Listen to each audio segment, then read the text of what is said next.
It's Tuesday, July 24th, and time for your Barbados Today morning news update. Thanks for joining us. I'm Fernella Wedderburn. We begin this morning with reports that the United Progressive Party is entertaining the possibility of forming an alliance with opposition leader and MP for St. Michael West, Joseph Atherley. The development comes a mere 4 days after Atherley formally severed ties with the ruling Barbados Labour Party.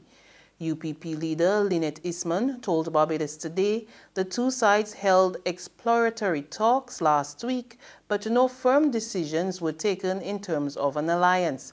Eastman revealed that they only had general discussions on a number of key issues, including government's discussions with the International Monetary Fund and the budget. Meanwhile, a source close to the talks said the focus was on building a platform made up of members of various political parties, including Solutions Barbados, the Democratic Labour Party, the UPP, and even the Barbados Labour Party, who would speak on critical national issues. Meantime, a political scientist, Dr. George Bell, is raising doubts about the reasons given by Atherley for crossing the floor. Commenting on Atherley's decision to finally tender in his resignation from the BLP, Dr. Bell said he no longer believed the opposition leader's initial explanation of wanting to be government's conscience. I gave him the benefit of the doubt initially, in relation to his motives for crossing the floor.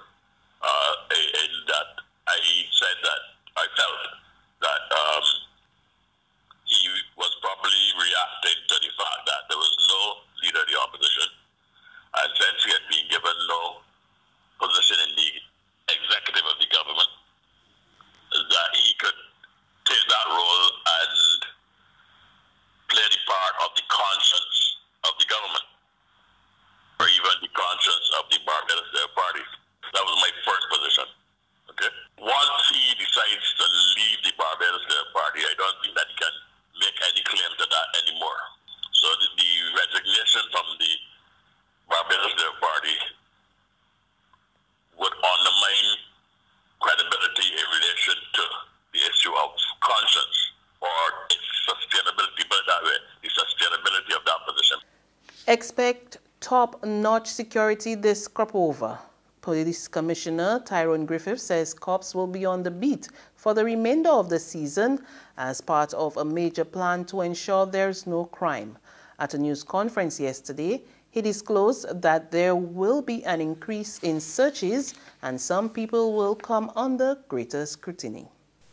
We are assuring the public, locals and visitors alike that we will provide a seamless safety and security plan that will ensure their safety at these events. To this, clearly there will be stepped-up activities that in some instances can result in some inconvenience to the public. But this is all necessary to ensure their safety. We ask that you cooperate and support our efforts. We will be ably assisted in the execution of our plans by the Barbados Defence Force, who will be out in their numbers during this period. We urge all to come out and enjoy the activities and to be of their best behavior. Relief at last for residents of White Hill, St. Andrew. Work is finally on the way in the rural community where the main access road collapsed almost 4 years ago. Our Anmar Goodrich Boyce has been visiting the area and tells us more.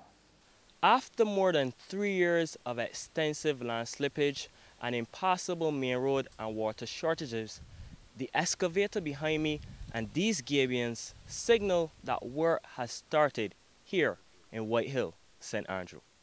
Just 1 month ago, Minister of Transport and Works Dr. William Duguid, accompanied by Deputy Chief Technical Officer Philip Tudor and Minister of Housing and Lands George Payne, led a team of officials on tour of the communities of Darthole, Springvale, Coggins, Hillaby Turner's Hall, St. Simons and White Hill.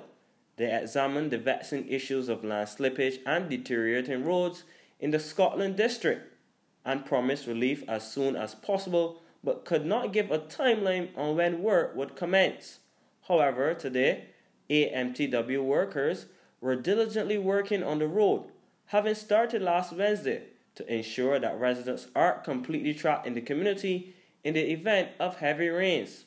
Community spokeswoman Carlita Andrews is over the moon. I am elated, as you all can see. This is going on to almost 4 years now that we were suffering, and I'm happy, I'm elated, and I know that I can speak for all the residents in White Hill. We are so elated that this happened. You don't know, it's like we really lottery. Though admitting that she was surprised with the quick response of authorities, Andrews says the work has been progressing well so far. What they're doing here in the first stages is maintaining to, do something with this side, that if the rainfall and it collapsed, that we would not be boxed in. Because this is our only way in, our only way out. So what they're doing is actually, in a nutshell, is securing this end so that we would not be boxed in. Work has also started in the area of Darthole. And more Goodrich Boys, Barbados Today. There's regional and international news after this short break.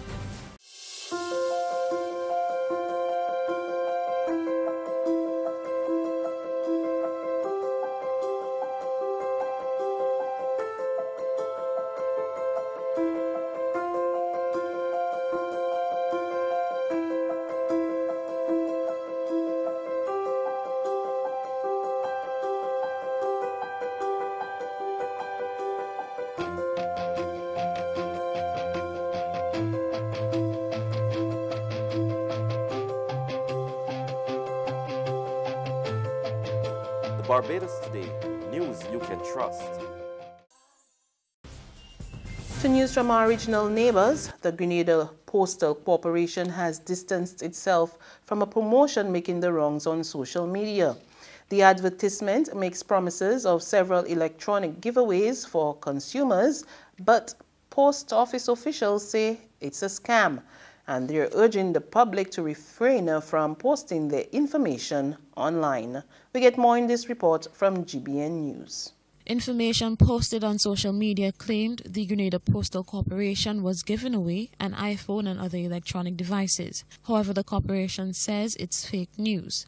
Marketing Communications and Customer Relations Officer at the Grenada Postal Corporation, Janelle Bowen, is advising the public to not give their information out to anyone via the internet. We've been alerted by a few customers that there is a viral ad going around stating that we have a promotion going for giving away iPhones. We would like to alert the public that we have no promotions currently running.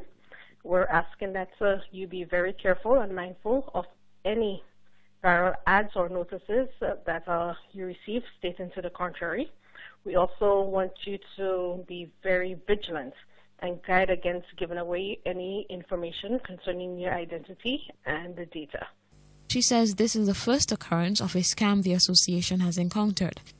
The ad is saying that it's Grenada Postal Corporation. However, it doesn't show our logo. And finally, on the international scene, several people are dead and a dozen more injured as Greece battles the worst forest fire in a decade. A state of emergency has been declared in and around Athens, even as officials turn to the international community for help. The wildfires are raging across the country, destroying homes, disrupting major transport links, and sending people fleeing for their lives. Reports are that a search and rescue operation was also on the way for 10 tourists who fled one of the fires in a boat. Greece said it needed help in the form of air and land assets from its European partners. And on that note, we come to the end of our news update, but for the very latest, visit our website at www.barbadostoday.bb. You can also subscribe to our e-paper, email updates, and like us on Facebook, and sign up for our breaking news alerts via WhatsApp. We're also on Izumi Media and bus terminals, as well as screenplay at supermarkets and gas stations near you. And you can also hear us on Mix 96.9 FM. I'm Fernella Wedderburn. Good morning.